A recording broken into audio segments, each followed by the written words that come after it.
ഇടുക്കി അണക്കെട്ട് തുറക്കുന്നതിനുള്ള സാധ്യത കണക്കിലെടുത്ത് ഇടുക്കി ജില്ലാ ഭരണകൂടം നടപടികൾ ആരംഭിച്ചു. മാറ്റിപ്പാർപ്പിക്കുന്നവർക്കായി 12 ദുരിതാശ്വാസ ക്യാമ്പുകൾ തുറക്കാൻ ഇടുക്കിയിൽ ചേർന്ന അവലോകന യോഗത്തിൽ ധാരണയായി. സന്ദർശകരെ നിയന്ത്രിക്കുന്നതിനായി ഗതാഗത നിയന്ത്രണം ഏർപ്പെടുത്താനും യോഗം തീരുമാനിച്ചു.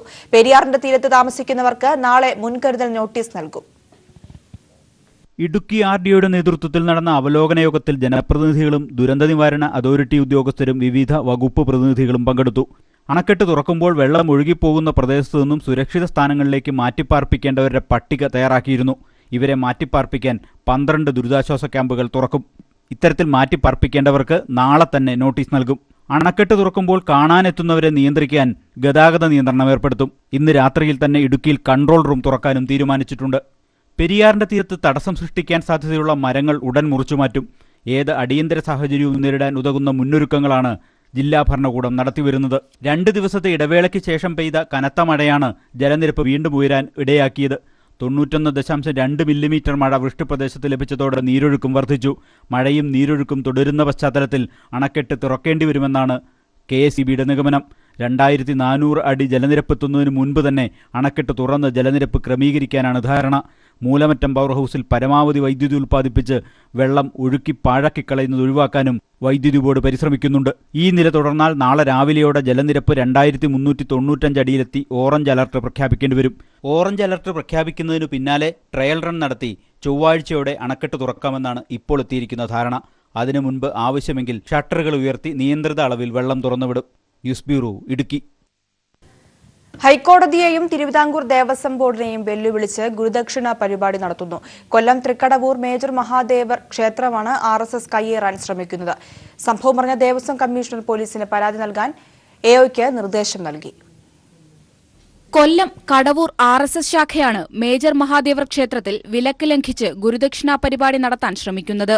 ക്ഷേത്ര കോമ്പൌണ്ടിൽ RSSന്റെ ശാഖയും ആയുധ പരിശീലനവും ചോദ്യം ചെയ്ത് നൽകിയ ഹർജിയിൽ ഹൈക്കോടതി അന്വേഷണത്തിന് ഉത്തരവിടുകയും RSSനെ തടയുകയും ചെയ്തു. ക്ഷേത്രത്തിൽ മറ്റ് സംഘടനകളുടെയോ രാഷ്ട്രീയ പാർട്ടികളുടെയോ പരിപാടികൾ നടത്തരുതെന്ന ഉത്തരവ് നിലനിൽക്കെയാണ് ദേവസ്വം ബോർഡിനെയും ഹൈക്കോടതിയെയും വെല്ലുവിളിച്ച് ദേവസ്വം ബോർഡ് വക ക്ഷേത്ര ഓഡിറ്റോറിയത്തിൽ ഗുരുദക്ഷിണ മഹോത്സവം സംഘടിപ്പിക്കാൻ തയ്യാറായത്. ഇതിനായി RSSന്റെ കടവൂർ ശാഖ നോട്ടീസ് വിതരണം ചെയ്തിരുന്നു. അതേസമയം RSSന്റെ നീക്കത്തിനെതിരെ Devaswom board president advocate Padmakumar രംഗത്തുവന്നു.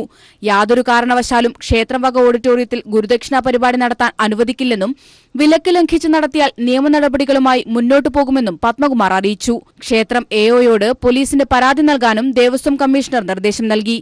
News bureau, കൊല്ലം. രാജ്യത്ത് വീണ്ടും ആൾക്കൂട്ട കൊലപാതകം. ഗുജറാത്തിൽ മോഷ്ടാവെന്നാരോപിച്ച് ആദിവാസി യുവാവിനെ മർദ്ദിച്ചു കൊലപ്പെടുത്തി. ഇയാളുടെ സുഹൃത്തിനും ക്രൂരമായി മർദ്ദനമേറ്റു. ആൾക്കൂട്ട കൊലപാതകങ്ങൾക്കെതിരെ സുപ്രീംകോടതി ഇടപെട്ടിട്ടും തുടർച്ചയായ ആക്രമണങ്ങളാണ് രാജ്യത്ത് അരങ്ങേറുന്നത്. ഗുജറാത്തിലെ ദാഹോദിലാണ് ആൾക്കൂട്ടം ആദിവാസി യുവാവിനെ മർദ്ദിച്ചു കൊലപ്പെടുത്തിയത്. മോഷ്ടാവെന്നാരോപിച്ചായിരുന്നു കൊലപാതകം. ദാഹോദിന് സമീപം കാളിമഹുദി എന്ന ഗ്രാമത്തിലാണ് ആക്രമണമുണ്ടായത്. അജ്മൽ എന്ന ആദിവാസി യുവാവാണ് കൊല്ലപ്പെട്ടത്. 22 വയസ്സായിരുന്നു. ഇയാൾക്കൊപ്പമുണ്ടായിരുന്ന ഭറു മാഥുർ എന്ന യുവാവിനും ക്രൂരമായി മർദ്ദനമേറ്റു. 20 പേരടങ്ങുന്ന മോഷണ സംഘം ഗ്രാമത്തിലെത്തിയെന്ന അഭ്യൂഹത്തെ തുടർന്നാണ് യുവാക്കളെ ആൾക്കൂട്ടം തടഞ്ഞുവെച്ച് മർദ്ദിച്ചത്. സംഘത്തിലുണ്ടായിരുന്ന ബാക്കിയുള്ളവർ രക്ഷപ്പെട്ടെന്നാണ് ഗ്രാമവാസികളുടെ ഭാഷ്യം. അജ്മലും മാഥുറും മോഷണ കേസ് പ്രതികൾ ണെന്നും ദിവസങ്ങൾക്ക് മുൻപാണ് ജയിൽ മോചിതരായെന്നും പറയുന്നു. പോലീസ് അന്വേഷണം തുടരുകയാണ്. എന്നാൽ ഇതുവരെ ആരുടെയും അറസ്റ്റ് രേഖപ്പെടുത്തിയിട്ടില്ല. News desk, people TV. Lavalin കേസിനെ നിയമപരമായി നേരിടുമെന്ന് CPIM സംസ്ഥാന സെക്രട്ടറി കോടിയേരി ബാലകൃഷ്ണൻ. ലോക്സഭാ തെരഞ്ഞെടുപ്പ് ലക്ഷ്യം വെച്ച് BJPയും കോൺഗ്രസും രാഷ്ട്രീയ അജണ്ടയുടെ ഭാഗമായാണ് ലാവ്ലിൻ കേസിനെ കുത്തിപ്പൊക്കുന്നത്. നേരത്തെ വിജിലൻസ്, CBI കോടതികൾ കേസ് പരിശോധിച്ച് കുറ്റപത്രം റദ്ദാക്കിയതാണ്. ഹൈക്കോടതിയും CBI കോടതിയും വിധിന്യായം അംഗീകരിച്ചതാണ്. കേസിൽ പിണറായി പ്രതിയല്ല. സുപ്രീം കോടതിയിലും പിണറായിയുടെ നിരപരാധിത്വം തെളിയിക്കപ്പെടുമെന്നും കോടിയേരി കോഴിക്കോട് പറഞ്ഞു.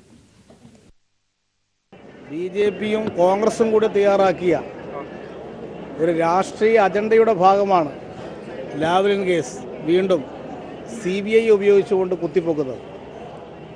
ഈ കേസ് നേരത്തെ വിജിലൻസ് കോടതി പരിശോധിക്കുകയും CBI കോടതി പിന്നീട് പരിശോധിക്കുകയും CBI തന്നെ കോടതി പരിശോധിച്ച് ആ കുറ്റപത്രം തന്നെ റദ്ദാക്കിയതാണ്. അപ്പം അതിൻ്റെ അടിസ്ഥാനത്തിൽ സഖാവ് പിണറായി വിജയൻ ആ കേസിൽ പ്രതി പോലുമല്ല.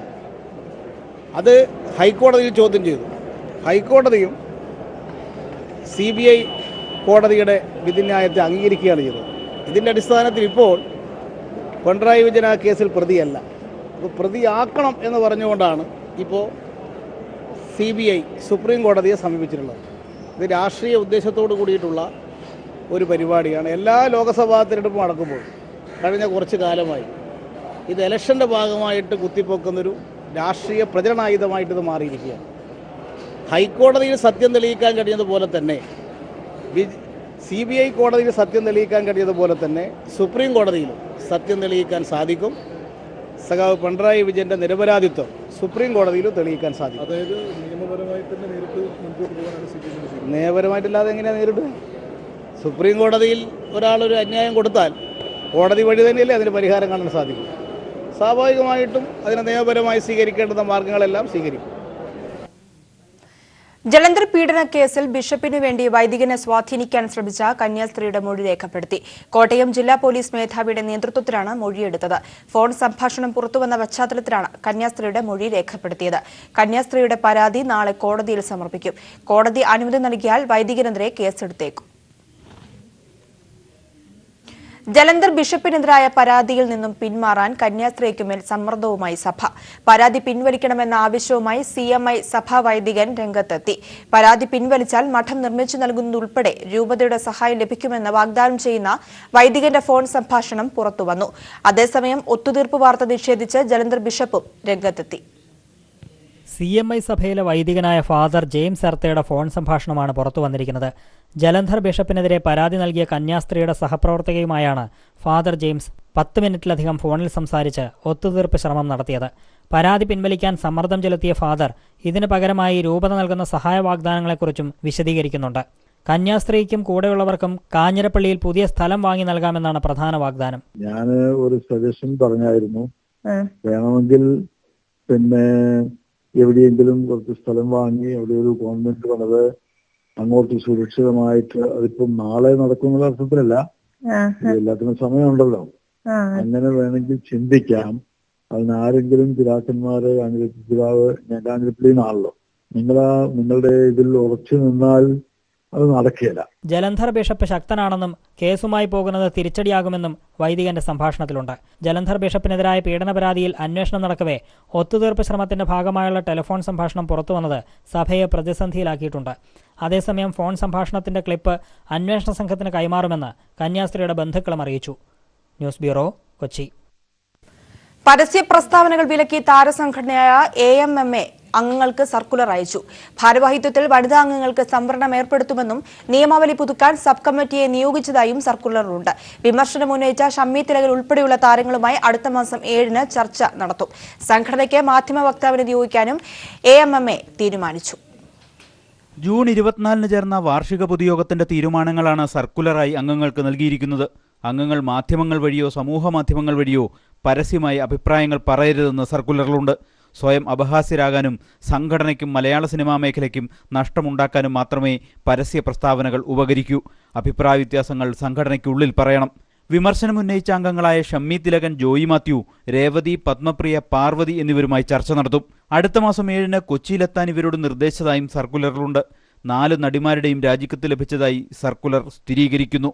നിരപരാധിത്വം തെളിയിക്കുന്നതുവരെ സംഘടനയിലേക്കില്ലെന്ന് ദിലീപ് അറിയിച്ച സാഹചര്യത്തിൽ ദിലീപിന്റെ പുനഃപ്രവേശ ചർച്ചയ്ക്ക് പ്രസക്തിയില്ല. സംഘടനയുടെ നിയമാവലി പുതുക്കും. അതിനായി സബ് കമ്മിറ്റിയെ നിയോഗിക്കും. സബ് കമ്മിറ്റിയിൽ വനിതാ പ്രാതിനിധ്യം ഉറപ്പാക്കും. അച്ചടക്ക സമിതിയുടെ പ്രവർത്തനം ശക്തമാക്കും. സമിതിയിൽ വനിതകൾക്ക് കൂടുതൽ പ്രാതിനിധ്യം നൽകും. ചില ഭാരവാഹി സ്ഥാനങ്ങളിൽ വനിതാ സംവരണം കൊണ്ടുവരും. സംഘടനയുടെ നിലപാടുകളും അഭിപ്രായങ്ങളും മാധ്യമങ്ങളെ അറിയിക്കാൻ മാധ്യമ വക്താവിനെ നിയോഗിക്കുമെന്നും സർക്കുലറിലുണ്ട്. News bureau, Kochi. കുട്ടനാട്ടിലെ ജനങ്ങൾക്കൊപ്പം അവധി ദിവസവും സർക്കാർ ഉദ്യോഗസ്ഥർ ദുരിതാശ്വാസ പ്രവർത്തനങ്ങൾക്ക് നേതൃത്വം നൽകി വരുന്നു. കളക്ടർ അടക്കമുള്ള സർക്കാർ ഉദ്യോഗസ്ഥരാണ് ദുരിതാശ്വാസ പ്രവർത്തനങ്ങൾക്ക് നേതൃത്വം നൽകുന്നത്. സംസ്ഥാനത്തിന് പുറത്തുനിന്ന് സാധനങ്ങൾ എത്തിച്ച് ദുരിതാശ്വാസ പ്രവർത്തനത്തിന് മാതൃകയാവുകയാണ് ആലപ്പുഴ ജില്ലാ കളക്ടർ. കഴിഞ്ഞ 2 ആഴ്ചയിലധികമായി കുട്ടനാട്ടിലെ ദുരിതാശ്വാസ ക്യാമ്പുകളിലാണ് ജില്ലാ കളക്ടറുടെ നേതൃത്വത്തിലുള്ള ഉദ്യോഗസ്ഥ സംഘം. ആരോഗ്യ മേഖലയിലടക്കം എല്ലാ വകുപ്പുകളെയും ഏകോപിപ്പിച്ചുകൊണ്ടാണ് പ്രവർത്തനം നടക്കുന്നത്. ഇതിനിടയിലുള്ള അവധി ദിവസങ്ങൾ പോലും മാറ്റിവെച്ചുകൊണ്ടാണ് ജില്ലാ ഭരണകൂടത്തിന്റെ ഇപ്പോഴത്തെ പ്രവർത്തനം. ഇമ്പോർട്ടൻറ്റ് ഡിപ്പാർട്ട്മെന്റ്സ് ഇന്ന് വർക്കിംഗ് ഡേ ഞാൻ ഡിക്ലെയർ ചെയ്തു. ഓഫ് കോഴ്സ് ഇൻ ഫ്യൂച്ചർ അവർ കമ്പൻസേറ്ററി ഹോളിഡേ ഇപ്പോൾ ഡിക്ലെയർ ചെയ്യും. So because this is the time of need, people require us, that's why we are working. എല്ലാവരും കൂടുതലും സ്ത്രീകൾ എല്ലാവരും എത്തിയിട്ടുണ്ട്. ഭൂരിഭാഗം ആൾക്കാരും എത്തിയിട്ടുണ്ട് ഇവിടെ കുട്ടനാട്ടിലെ ജനങ്ങൾക്ക് വേണ്ടി. അവർ വെള്ളപ്പൊക്കം കൊണ്ട് ദുരിതം അനുഭവിച്ചുകൊണ്ടിരിക്കുമല്ലോ, അപ്പം നമ്മളെ കൊണ്ട് സഹായിക്കുന്ന ഇങ്ങനെ പറ്റത്തുള്ളൂ. ബംഗളൂരു സ്വദേശിയായ ജില്ലാ കളക്ടർ തന്റെ സുഹൃത്തുക്കൾക്കിടയിലും നാട്ടിൽ നിന്നുമൊക്കെ ആവശ്യത്തിനുള്ള ഭക്ഷണ സാധനങ്ങൾ ക്യാമ്പിലേക്ക് എത്തിച്ചുകൊണ്ടിരിക്കുകയാണ്. ഇത്തരത്തിൽ കർണാടകയിൽ നിന്നും 50 കിൻഡൽ അരിയും 10 കിൻഡൽ പഞ്ചസാരയും അടങ്ങുന്ന ട്രക്കുകളും ഇന്ന് ആലപ്പുഴയിലെത്തി. സർക്കാരിന്റെ ഭാഗത്തു നിന്ന് ലഭിക്കുന്നത് കൂടാതെ തന്നാൽ കഴിയുന്ന തരത്തിലുള്ള സഹായങ്ങളും ജില്ലാ കളക്ടർ നടത്തിവരുന്നു. കുട്ടനാട്ടിലെ ക്യാമ്പുകളിൽ പോലും ജില്ലാ കളക്ടറുടെ സാന്നിധ്യം സജീവമാണ്.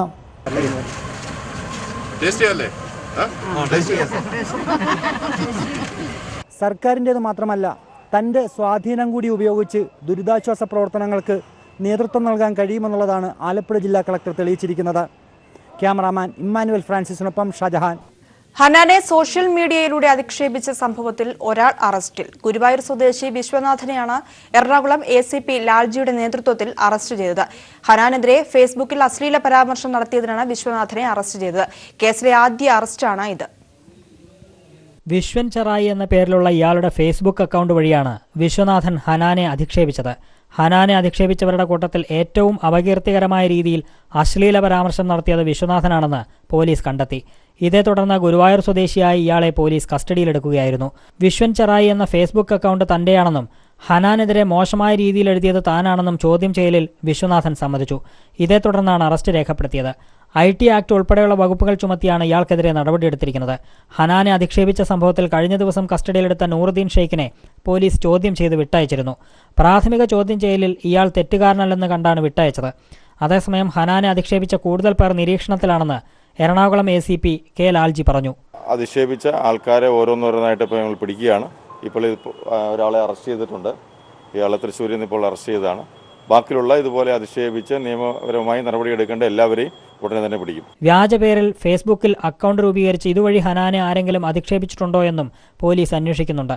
പഠനം മുൻപോട്ട് കൊണ്ടുപോകാനും കുടുംബം പുലർത്താനുമായി കൊച്ചി തമ്മനത്ത് മീൻ വിൽപ്പന നടത്തിവന്ന ഹനാന്റെ ജീവിതം വാർത്തയായതിനു പിറകെ നിരവധി പേർ അപവാദ പ്രചരണവുമായി സോഷ്യൽ മീഡിയയിൽ രംഗത്തിറങ്ങിയിരുന്നു. ഇതേ തുടർന്ന് മുഖ്യമന്ത്രി പിണറായി വിജയൻ വിഷയത്തിൽ ഇടപെടുകയും കുറ്റക്കാർക്കെതിരെ കർശന നടപടിയെടുക്കണമെന്ന് പോലീസിന് നിർദ്ദേശം നൽകുകയും ചെയ്തിരുന്നു. ഇതേ തുടർന്നാണ് പോലീസ് നടപടി ഊർജിതമാക്കിയത്. News bureau, Kochi. ഉപജീവനത്തിനായി മത്സ്യക്കച്ചവടത്തിനിറങ്ങിയ കോളേജ് വിദ്യാർത്ഥിനി ഹനാൻ ഇനി 3 ചിത്രങ്ങളിൽ ഒരേ സമയം അഭിനയിക്കും. ചിത്രങ്ങളിൽ അഭിനയിക്കുന്നതിനുള്ള മുൻകൂർ തുകയുടെ ചെക്ക് നിർമ്മാതാവ് ഹനാന് കൈമാറി. ഒരേ സമയം 3 ചിത്രങ്ങളിലേക്കാണ് ഹനാന് അവസരം തേടിയെത്തിയിരിക്കുന്നത്. വൈറൽ 2019, അരക്കള്ളൻ മുക്കാൽക്കള്ളൻ, മിഠായിത്തെരുവ് എന്നീ ചിത്രങ്ങളിൽ അഭിനയിക്കാനാണ് നിർമ്മാതാവ് നൌഷാദ് ആലത്തൂർ ഹനാനെ ക്ഷണിച്ചിരിക്കുന്നത്.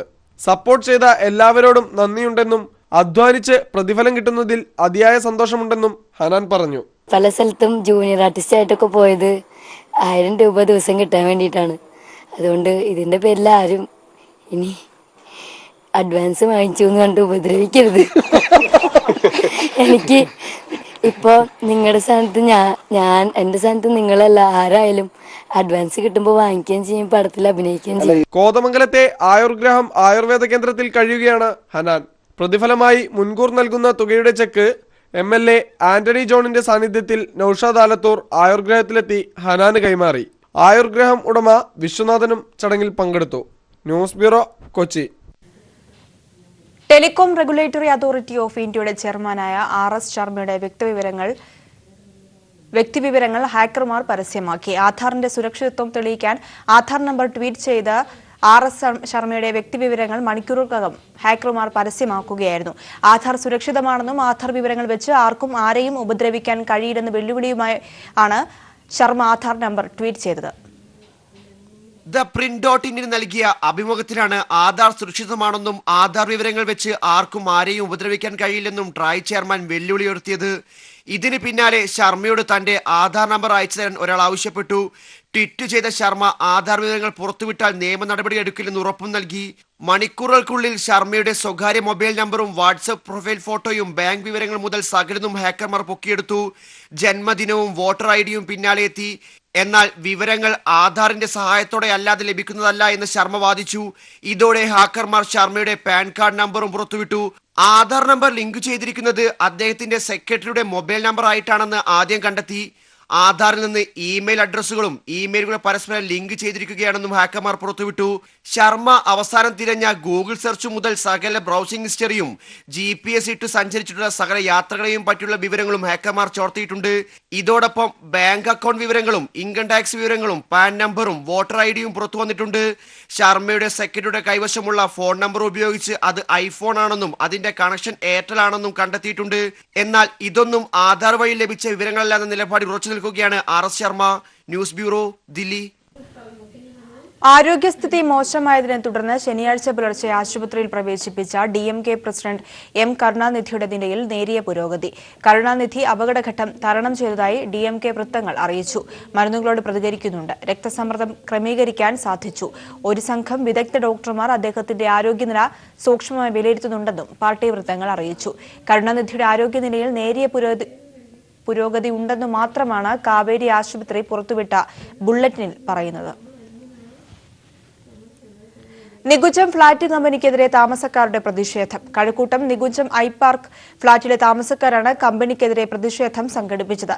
ഫ്ളാറ്റിന് ഒക്യുപ്പൻസി സർട്ടിഫിക്കറ്റോ TC നമ്പറോ നൽകുന്നില്ലെന്നും ഫ്ളാറ്റുകളിൽ വേണ്ടത്ര സൗകര്യങ്ങളില്ലെന്നും ആവശ്യപ്പെട്ടാണ് പ്രതിഷേധം. തങ്ങൾ താമസിക്കുന്ന ഫ്ളാറ്റിൽ വേണ്ടത്ര സൗകര്യങ്ങൾ കമ്പനി ചെയ്തു നൽകുന്നില്ലെന്നാവശ്യപ്പെട്ടാണ് കഴക്കൂട്ടം നികുഞ്ചം ഐപാർക്ക് ഫ്ളാറ്റിലെ ഉടമസ്ഥരായ ജനങ്ങൾ പ്രതിഷേധം സംഘടിപ്പിച്ചത്. 2015 മുതൽ ഫ്ളാറ്റിന് ഓക്യുപ്പൻസി സർട്ടിഫിക്കറ്റോ TC നമ്പരോ നൽകുന്നില്ലെന്നും ഇക്കാരണത്താൽ ഉടമകൾക്ക് തിരിച്ചറിയൽ കാർഡ്, പാസ്പോർട്ട്, റേഷൻ കാർഡ് എന്നിവ ലഭ്യമാകുന്നില്ലെന്നും പരാതിയുണ്ട്.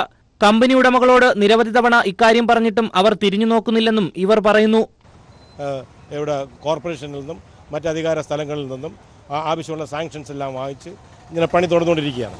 1,65,000 സ്ക്വയർ ഫീറ്റ് പണിയുമെന്ന് പറഞ്ഞിട്ട് അത് അവസാനം 2,65,000 സ്ക്വയർ ഫീറ്റ് പണിത് ഒരുപാട് വയലേഷൻസ് ഒക്കെ ഉണ്ടാക്കി.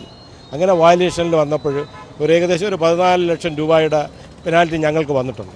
ഇവർ വാങ്ങിയ ഫ്ളാറ്റിന് സൗകര്യങ്ങൾ ചെയ്തു നൽകാതെ നികുഞ്ചം ഗ്രൂപ്പ് മറ്റു പ്രോജക്ടുകളുമായി മുന്നോട്ട് പോകുന്നുവെന്നും ഇവർ ആരോപിക്കുന്നു. ഞങ്ങളെല്ലാവരും ഞങ്ങളുടെ ബിസി ലൈഫ്സ് മുടക്കി ഇദ്ദേഹത്തിൻ്റെ അടുത്ത് ഡിമാൻഡ് ചെയ്തുകൊണ്ട് ഇത്രയും 1.5 വർഷമായിട്ട് കെഞ്ചിയിട്ടും there is no respite to our troubles. തങ്ങളുടെ ആവശ്യങ്ങൾ കമ്പനി ചെയ്തു നൽകിയില്ലെങ്കിൽ ശക്തമായ സമരപരിപാടികളുമായി മുന്നോട്ട് പോകാനാണ് ഫ്ളാറ്റ് ഉടമസ്ഥരുടെ നീക്കം. News bureau, Thiruvananthapuram. ചാന്ദ്രവിജയത്തിന്റെ 50ാം വാർഷികത്തിന്റെ ഭാഗമായി അവതരിപ്പിച്ച ശാസ്ത്ര തിരുവാതിര കാഴ്ചക്കാർക്ക് വേറിട്ടൊരു അനുഭവമായി. കാസർഗോഡ് മേലാങ്കോട് AC കണ്ണൻ നായർ സ്മാരക GUP സ്കൂളിലാണ് 50 വിദ്യാർത്ഥിനികൾ അണിനിരുന്ന ശാസ്ത്ര തിരുവാതിരയുടെ അരങ്ങേറ്റം നടന്നത്. വൈവിധ്യമാർന്ന പരിപാടികളോടെയായിരുന്നു ചാന്ദ്രവിജയ ദിനാചരണം സംഘടിപ്പിച്ചത്.